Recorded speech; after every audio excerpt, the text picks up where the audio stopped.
এসে পাশে বসে, পায়ে পায়ে কখনো চলে যায় দূর। এ জীবন উদযাপনের সুর, রেডিও রেডিও যাদবপুর, এগিয়ে চলার সুর, radio radio Jadavpur. 90.8 megahertz community radio, Jadavpur university. মুক্ত চিন্তার পথে ভিন্ন মননের খোঁজ, কমিউনিটি রেডিও যাদবপুর। আপনারা শুনছেন কমিউনিটি রেডিও যাদবপুর 90.8 মেগাহার্টজ। এই বেতার সম্প্রচারটি যাদবপুর বিশ্ববিদ্যালয়ের technical education quality improvement programme TEQIP-র অংশ। শুরু হচ্ছে আমাদের বিশেষ অনুষ্ঠান ম্যাটিক্স কৃষি পাঠশালা। এই অনুষ্ঠানে আমরা ভূমি সুরক্ষা এবং চাষবাসের নানান দিক নিয়ে আলোচনা করব। 90.8 কমিউনিটি রেডিও JU-তে এই বিশেষ অনুষ্ঠান শুনবেন সপ্তাহে 3 দিন। সঙ্গে থাকবেন কৃষক এবং কৃষি বিশেষজ্ঞরা। ভারত সরকারের রাসায়নিক ও সার মন্ত্রকের উদ্যোগে এবং ম্যাটিক্স ফার্টিলাইজার অ্যান্ড কেমিক্যালস লিমিটেডের সহায়তায় অনুষ্ঠানটি সম্প্রচার করা হচ্ছে।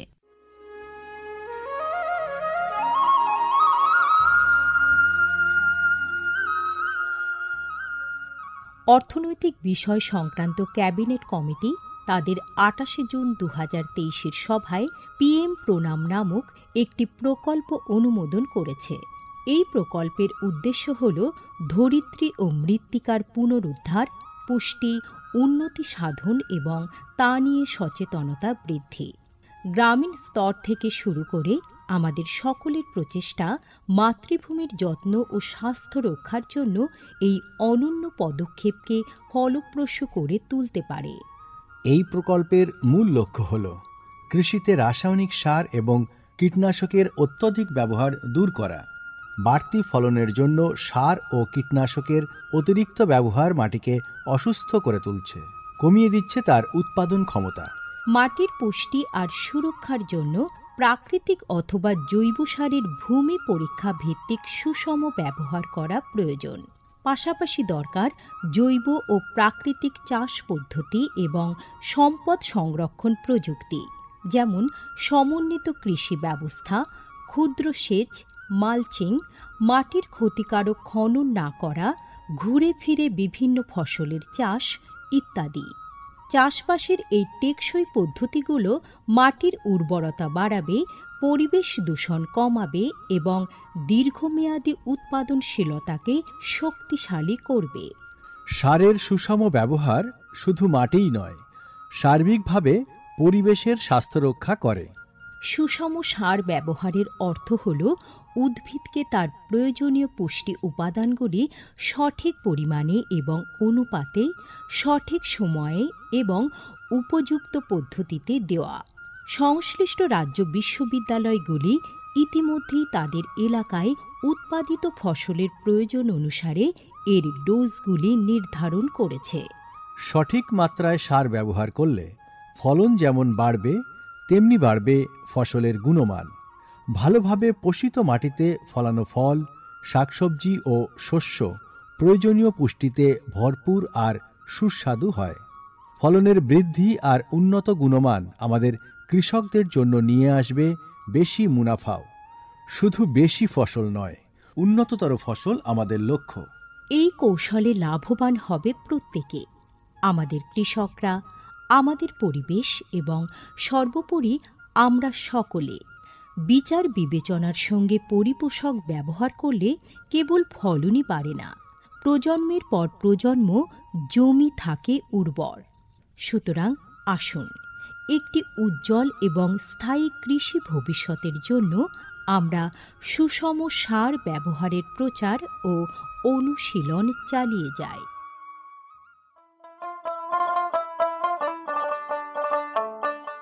বিকশিত ভারত সংকল্প যাত্রা বা VBSY এর একটি গুরুত্বপূর্ণ অংশ হল ভারত সরকারের সার বিভাগ দ্বারা PM প্রণাম স্কিম এবং কৃষিতে ড্রোন ব্যবহারের প্রচার। সারের সুষম ব্যবহার এবং ন্যানো সারের ব্যবহার নিশ্চিত করার কাজে সার বিভাগ বিভিন্ন সংস্থা ও মানুষকে নিযুক্ত করেছে, যেমন বিভিন্ন সার উৎপাদনকারী সংস্থা, প্রধানমন্ত্রী কৃষি সমৃদ্ধি কেন্দ্র বা PMKSK গুলি, ফিল্ড অফিসার এবং নোডাল অফিসারদের। VBSY এর একটি প্রধান দিক হল বিভিন্ন শস্য এবং গাছপালার ওপর ন্যানো এবং জল দ্রবণীয় সার স্প্রে করার কাজে ড্রোনের ব্যাপক ব্যবহার। এই উদ্যোগের ফলে 29টি রাজ্য ও কেন্দ্রশাসিত অঞ্চলের বিভিন্ন জেলায় হাজার হাজার ড্রোন প্রদর্শন হয়েছে। এই পদ্ধতিটি হাতে কলমে দেখিয়ে দেওয়ায় আধুনিক কৃষি প্রযুক্তি গ্রহণের সুবিধাগুলি মানুষের কাছে আরও স্পষ্ট ও বিশ্বাসযোগ্য হয়ে উঠেছে। এই জনসংযোগ কর্মসূচিগুলি দীর্ঘমেয়াদী কৃষি অনুশীলনের সুফল সম্পর্কে নাগরিকদের অবহিত করতে একটা বড় ভূমিকা পালন করেছে। সারা দেশ জুড়ে লক্ষাধিক দর্শক ড্রোনের প্রদর্শনী প্রত্যক্ষ করেছেন। প্রচলিত ইউরিয়ার চেয়ে ন্যানো ইউরিয়ার উপকারিতা বিষয়ে সচেতন হয়ে কৃষকরা ন্যানো সার প্রয়োগে গভীর আগ্রহ দেখিয়েছেন। এই কর্মসূচির আলাপ আলোচনায় উঠে এসেছে জৈব চাষের উপযোগিতা, যা প্রমাণ করে চাষের এই সব অনুশীলনগুলি নিয়ে কৃষকদের সচেতনতা। উৎসাহী কৃষকরা কৃষিতে ড্রোন প্রযুক্তির বিষয়ে আগ্রহ প্রকাশ করেছেন। এই আধুনিক কৌশলগুলির অর্থনৈতিক কার্যকারিতা কৃষকদের নতুন দিশা দেখিয়েছে, কৃষিতে এক স্থায়ী এবং সাশ্রয়ী পদ্ধতির পথ প্রশস্ত করেছে। মাননীয় প্রধানমন্ত্রী মহিলা কিষাণ ড্রোন কেন্দ্র চালু করেছেন। এটি মহিলা স্বনির্ভর গোষ্ঠীগুলিকে ড্রোন সরবরাহ করবে, যাতে তারা এই প্রযুক্তি ব্যবহার করে জীবিকা নির্বাহ করতে পারে। VBSY প্রোগ্রামের রূপায়ণে PMKSK গুলি সক্রিয় ভূমিকা পালন করছে। একে অপরের সঙ্গে এই সহযোগিতাই আমাদের পাথেয়। বিকশিত ভারত সংকল্প যাত্রা শুধু একটি যাত্রা নয়, এটি ভারতীয় কৃষির দীর্ঘমেয়াদী এবং প্রযুক্তিগতভাবে উন্নত ভবিষ্যতের দিকে একটি গুরুত্বপূর্ণ পদক্ষেপ। যাত্রাপথে এটি জাতির কৃষিকে সম্পূর্ণ পুনর্নির্মাণ করা, উদ্ভাবনকে উৎসাহিত করা এবং সবার জন্য একটি সবুজ, আরও সমৃদ্ধ ভবিষ্যৎ নিশ্চিত করায় অঙ্গীকারবদ্ধ। ড্রোন প্রযুক্তি, ন্যানো সার এবং দীর্ঘমেয়াদী কৃষি অনুশীলনের প্রচারের মাধ্যমে এটি কেবল সচেতনতায় তৈরি করছে না, আরও সমৃদ্ধ এবং পরিবেশ বান্ধব ভবিষ্যতের জন্য নবপ্রযুক্তিকে গ্রহণ করতে কৃষকদের অনুপ্রাণিত করছে। এই কৃষি বিপ্লবের গতি প্রকৃতি প্রত্যক্ষ করলে এটা স্পষ্ট হয় যে VBSY একটি বিকশিত, উন্নত এবং দীর্ঘজীবী ভারতের বীজ বপন করছে।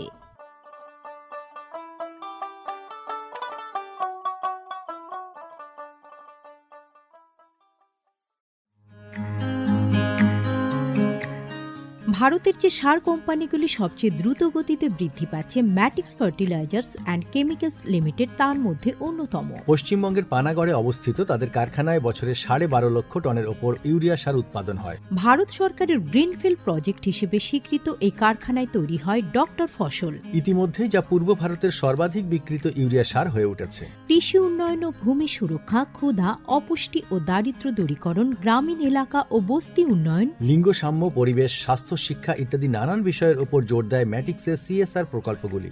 ম্যাটিক্স এক সবুজ ভবিষ্যতের অঙ্গীকার। JU কমিউনিটি রেডিও 90.8 মেগাহার্টসে শুরু করছি ম্যাটিক্স কৃষি পাঠশালা। ম্যাটিক্স কৃষি পাঠশালার আজকের বিষয়ে আমরা আলোচনা করব মাশরুম চাষ নিয়ে, এবং মাশরুম চাষের পর মাশরুম হারভেস্টিং বা মাশরুম তোলা নিয়ে আমরা মূলত আলোচনা করব।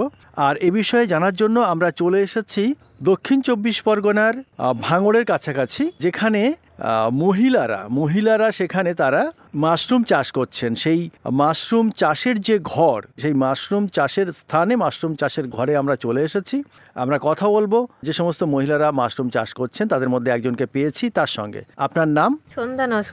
সন্ধ্যা নস্কর। আচ্ছা, এই যে দেখছি যে সারিভাবে আপনি সুন্দর সুন্দর প্যাকেট করেছেন এবং তার গা দিয়ে ছোট্ট ছোট্ট করে বা বেশ কিছু কিছু বড় বড় মাশরুম বেরিয়ে এসেছে আর কি। তো এই যে আমরা এটা দেখছি, এটা ঠিক কতদিনের একটা প্রজেক্ট, মানে কতদিন বয়স এই ঘরটার বা এই জিনিসগুলো যেগুলো বানিয়েছেন? এই বয়সটা 2 মাস হয়ে গিয়েছে, 1 মাস পরে ফল দেয়।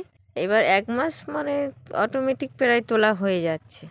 আচ্ছা, তো আমরা যেগুলো দেখছি যে এখানে যে অনেকগুলো এই যে ছোট ছোট মাশরুম আছে, এখানে আবার একটু বড় মাশরুম আছে, দুটো দেখতে আলাদা। এই দুটো দেখতে আলাদা কেন? বড়টা মানে ফুটে গিয়েছে আর ওটা কুঁড়ি অবস্থায়, ওই জন্য ছোট আছে। আবার এটা ফুটে গেলে এরকম বড় হয়ে যাবে। আর এখানে অনেক দেখছি আর এখানে অল্প দেখছি, এর কারণ? কেউ ছোট হয়, কেউ বড় হয়, সমান তো হচ্ছে না। তো এটা আপনি বলছেন যে 1 মাস পর থেকেই আমরা এর হারভেস্টিং করি বা ফসল তুলি বা এটাকে কাটি। তো এই যে 1 মাস পরে কাটি, ঠিক কোন সময় আমরা বুঝবো যে কোনগুলোকে কাটবো কোনগুলোকে রাখবো, সেটা কিভাবে বোঝেন 1 মাস হয়ে যাওয়ার পরে? 1 মাস হয়ে যাওয়ার পর এগুলো ছোট ছোট বার হবে। তারপর বার হলে পাতাগুলো বড় বড় হয়ে যায় যখন, তখন বোঝা যায় যেগুলো হয়ে গিয়েছে, এগুলো কেটে নিতে হবে। সেটা কি আপনি ওর যে পরিধি দেখেই বলছেন কত বড় হলো, নাকি কালার দেখে বা অন্যান্য কোনো কিছু দেখে সেটা বোঝা যায়? না, পাতা দেখলে বোঝা যায়। মাশরুমের পাতাটা দেখলে খেলানো হয়ে গেলে বোঝা যাবে যে আর বড় হবে না, আচ্ছা, এই ছোট অবস্থায় হোক আর বড় অবস্থায় হোক। আচ্ছা, এটা একটা খুব ভালো পয়েন্ট বলেছেন যে দেখলে বোঝা যাবে যে এর থেকে আর বাড়বে না। কিন্তু এই যে কুঁড়ি বলছেন ছোট ছোট, সবেমাত্র ফুটেছে, আর এইগুলো বলছেন ফুটে গেছে, তো আপনি যেটা বললেন যে দেখলে বোঝা যাবে আর বড় হবে না, ঠিক সেরকম যদি একটা দেখান যে দেখলে বোঝা যাবে আর বড় হবে না, এরকম একটাও কি এখানে দেখাতে পারবেন? এখানে যা আছে সবই ছোট অবস্থায় আছে, তুলে নেওয়া হয়ে গেছে বড়গুলো। এই লাইনে একটা আছে, এটা বয়স হয়ে গিয়েছে, এটা কালকে তোলার উপযুক্ত ছিল, কিন্তু আজকে আর মানে শুকিয়ে টাইপের গিয়েছে। আচ্ছা, তার মানে বলতে চাইছেন যে তোলার সময় পেরিয়ে গেলে তোলা যাবে না? যায়, তা ওটা মানে কালারটা একটু নষ্ট হয়ে গিয়েছে। কালার নষ্ট হলে কি সমস্যা হয়? সমস্যা কিছু নেই, মানে আমাদের যাদের পাইকারি খরিদ্দার দেওয়া হয়, খুচরোও দেওয়া হয়, বাড়িতে খাওয়া যায়, কিন্তু ওটা বিক্রির উপযুক্ত আর নয়। কারণ কি? কালারটা তো নষ্ট হয়ে গিয়েছে। মানে কালার নষ্ট হলে ওটা কি রান্না করলে টেস্টের কোনো সমস্যা হবে খেতে? টেস্টের সমস্যা হয় না, কিন্তু যারা পাইকারি নেবে, তারা বাজার থেকে কিনবে, তারা শুকিয়ে যাওয়া মাল তো অনেকেই পছন্দ করবে না, তারা চাইবে যে টাটকা মাল, দেখতে সুন্দর হবে। দেখতে সুন্দর হবে।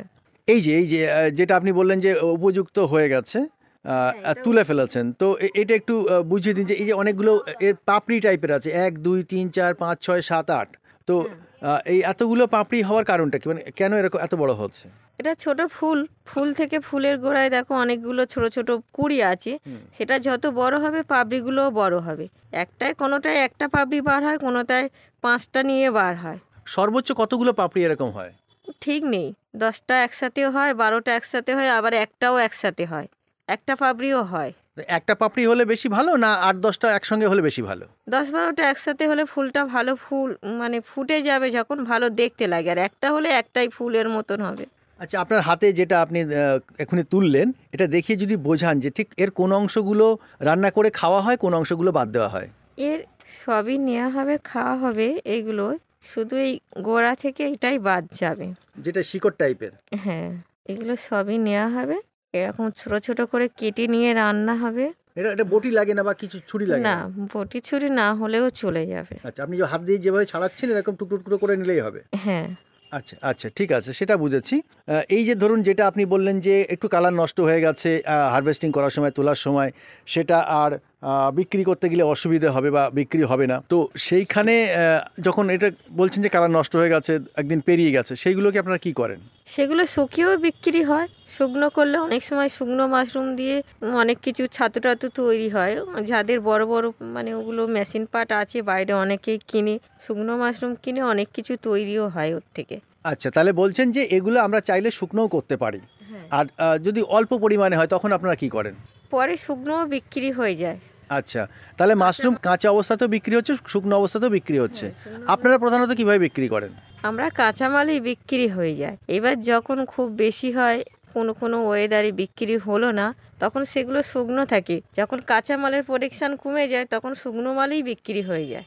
আচ্ছা, তো দাম কোনটার বেশি ভালো পান? দাম, শুকনোটার দাম এখানে সেই হিসেবে পাওয়া যায় না। কাঁচামালের যে দাম পাওয়া যায়, শুকনো তো 1 কেজিতে 100 গ্রাম আসে না।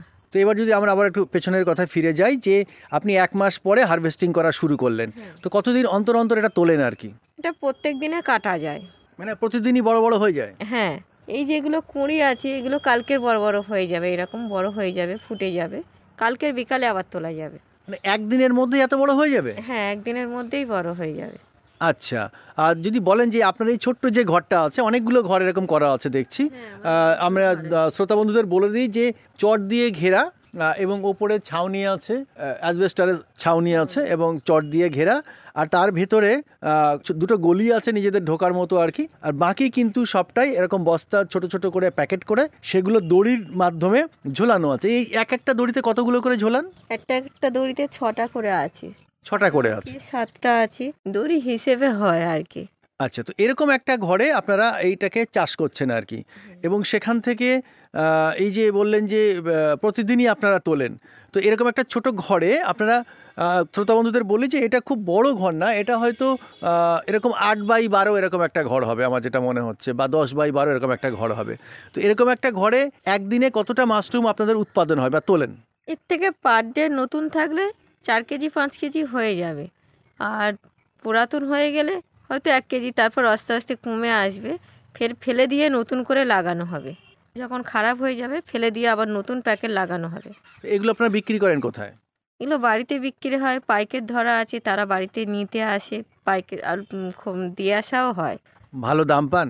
হ্যাঁ, দাম মোটামুটি ভালো, এবারের দাম মোটামুটি ভালো।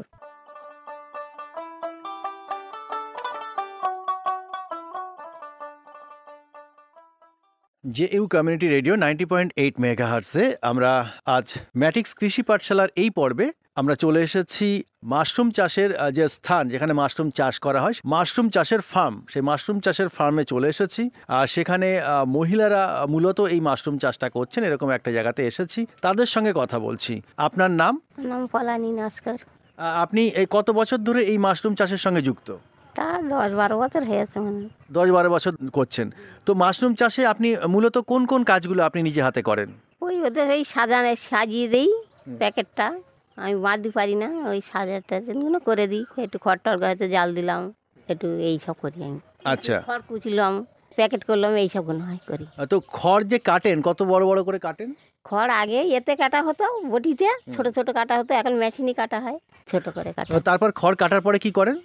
খড় কাটার পরে এবার আমাদের এই বস্তায় তোলা হলো, তুলে চুন জলে ভিজানো হবে, ভিজিয়ে সেই খড়। আর চুন জলে কতদিন ভিজিয়ে রাখেন? ও আজকের সন্ধ্যাবেলা ভিজানো হবে, সকালে তুলে ধুয়ে দিয়ে আবার ফের ওইটা সিদ্ধ হবে, সিদ্ধ হয়ে মেলে দিতে হবে ফের। আচ্ছা, মানে ওটাকে গরম জলে সিদ্ধ করবেন? হ্যাঁ হ্যাঁ। কতক্ষণ সিদ্ধ করবেন? আধ ঘন্টা মতন। আচ্ছা, তারপরে ওটা কি করবেন? ওটা ফের নিয়ে ঘরেতে করে প্লাস্টিক বিছিয়ে খেলিয়ে দেওয়া হবে, বিছিয়ে দেওয়া হবে। মানে কি শুকনো করার জন্য? হ্যাঁ, একটু আদা শুকনো মতন হবে, তখন প্যাকেট হবে। আচ্ছা, মানে এই ঘরটাতে যেটা আছে সেটা কি? হ্যাঁ হ্যাঁ, এইটাই মেঝের মধ্যে যেগুলো। হ্যাঁ, আগে এখানে করা হতো, এখনটা এখানে হচ্ছে ঘরটা হয়ে।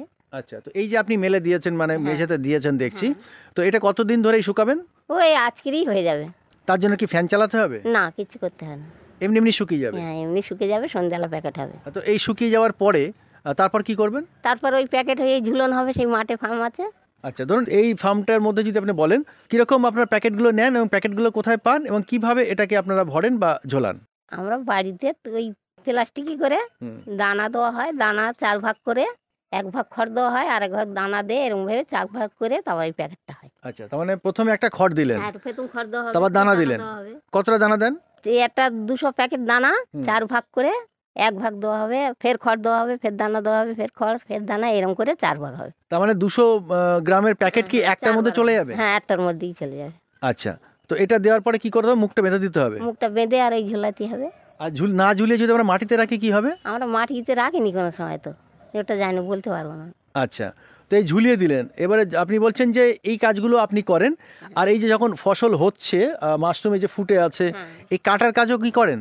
হ্যাঁ, সবাই মিলে আমরা কাটি, তুলি। আচ্ছা, এই কিভাবে তোলেন বা কাটেন যদি একটু বলেন? ও হাতে করে তুলে নে, এমনি বটিতে হয়তো বড়, সেই আগে সেই বড়টা হতো, সে বটিতে কাটা হতো, এটা বটিতে কাটতে হয় না, এমনি হাত দিয়েও নিলে হয়ে যাবে। মানে হাত দিয়ে আপনার টেনে তুলে নেন? হ্যাঁ হ্যাঁ, হাত দিয়ে টেনে তুলে নিই, মানে তাতে কোনো অসুবিধা হয় না? না। আচ্ছা, সেগুলো যখন তুললেন, তোলার পরে বাজারে পাঠানোর জন্য ওকে কি আর কোনো প্রসেসিং করতে হয়, ধুতে হয় বা কাটতে হয়, কিছু করতে হয়? ধুতে হবে না, ও পরিষ্কার করে ওই প্যাকেট করে বিক্রি করে দেয়। কত টাকা করে প্যাকেট করেন? ওই 200, কেউ 250 নেবে, কেউ 200, 500, 1 কেজি, এরকম যে যেরকম নেবে সেরকম প্যাকেট হবে। আচ্ছা, আর কতদিন অন্তর অন্তর তুলছেন? ও রোজই তোলা হয় আমাদের। রোজই তোলেন? হ্যাঁ। উঁচুগুলোতে কি করে হাত পান, এত উঁচু? আমার হাত পাই, হাত পাই নিচু আছে, আর যেটি উঁচু খুব উঁচু হয় তো আমাদের ইয়ে আছে, একটা টুল আছে, তাইতে উঠে তুলি। আচ্ছা, তো একটা প্যাকেটের যখন আপনারা প্যাকেটটা দিলেন তারপরে কি প্যাকেটগুলো ছিদ্র ছিদ্র করে হ্যাঁ, দিচ্ছেন? ছিদ্র করতে দিতে হবে। কোন দিকে ছিদ্র করেন? এই পাশে সব ছিদ্র করতে হয়। কতগুলো ছিদ্র করেন? ও 10-12টা করতে হয়। আচ্ছা, করলে কি 10-12টাই বেরোবে? হ্যাঁ। আর এই যে ফসল তুলছেন 1 মাস পর থেকে, তারপরে কি আবার কি ওই ফুটো ফুটো করতে হয়? না, তো এবার আর করতে হবে না, এবার যত উঠবে তত খারাপ হয়ে গেলে ফেলে দেওয়া হবে, প্যাকেট ফেলে দেওয়া হয়। আর কতদিন পরে এটা ফেলে দেওয়া হয়? তা প্রায় 2 মাস মতন থাকবে, 2-1.5 মাস, 2 মাস মতন থাকবে। ঠিক আছে, আপনাকে অনেক ধন্যবাদ।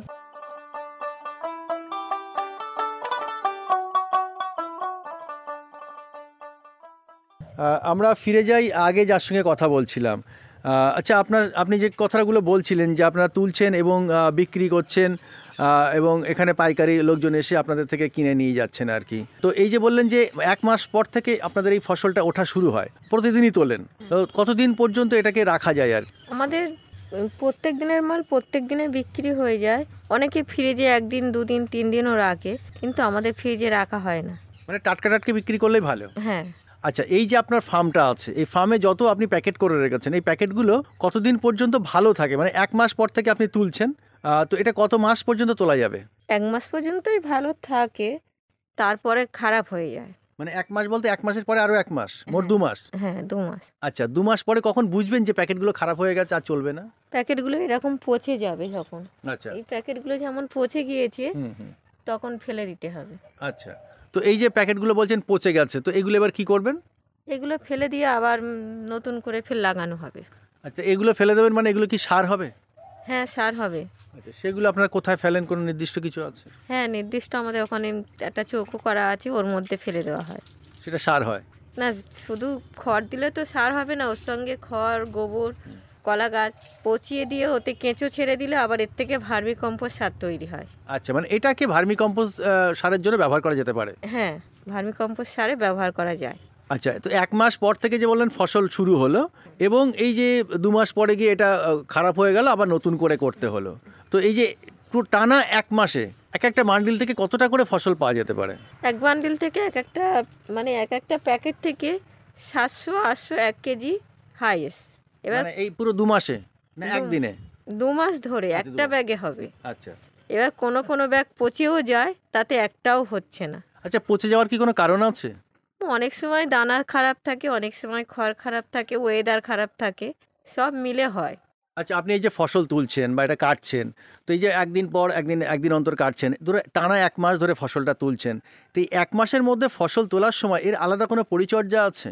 না, কোনো জল দেওয়া, সার দেওয়া, কীটনাশক দেওয়া?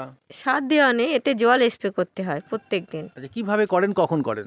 মাল তুলে নিয়ে সকালে তুলে নেওয়া হলো, তারপরে স্প্রে করা মেশিন দিয়েও করা যায়।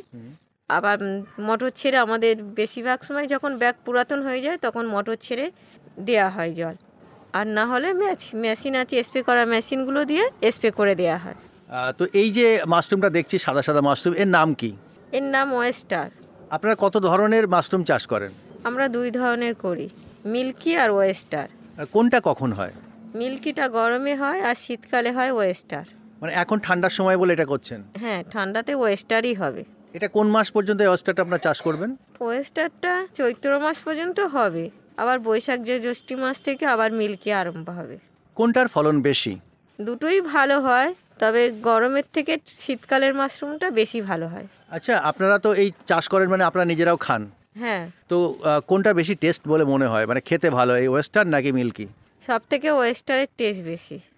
তো আপনি মোট কত বছর ধরে এই পরিচর্যা করছেন, এই কাজ করছেন?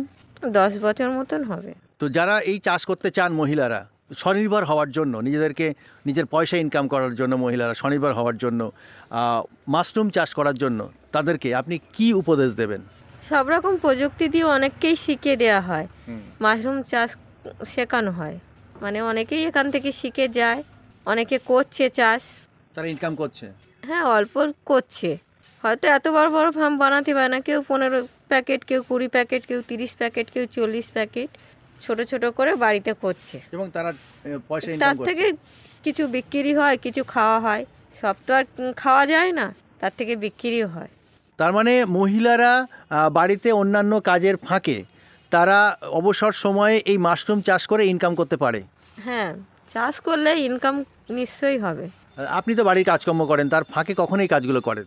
আমাদের প্রত্যেক দিন, আমার তো বড় বড় ফার্ম, তাই প্রত্যেক দিন আমার 10 প্যাকেট 20 প্যাকেট করে বানাতে হয়। আচ্ছা, তার মধ্যে সবই হয়, সংসারের কাজ, ফার্মের কাজ সবই হয়।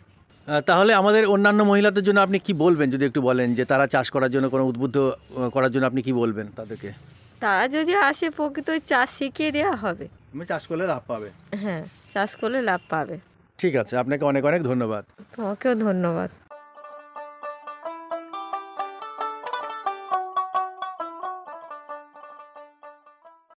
JU কমিউনিটি রেডিও 90.8 মেগাহার্টসে শুনছিলেন মাশরুম চাষ নিয়ে বিশেষ অনুষ্ঠান, মাশরুম চাষ হারভেস্টিং বা মাশরুম চাষের ফসল তোলার পদ্ধতি। আমরা কথা বলছিলাম দক্ষিণ 24 পরগনার ভাঙড়ের স্বনির্ভর গোষ্ঠীর মহিলাদের সঙ্গে, যারা নিজে হাতে মাশরুম চাষ করে নিজেরা স্বনির্ভর হয়ে উঠেছেন। ম্যাটিক্স কৃষি পাঠশালার আজকের পর্ব আমরা এখানেই শেষ করছি। শুনতে থাকুন JU কমিউনিটি রেডিও 90.8 মেগাহার্টস।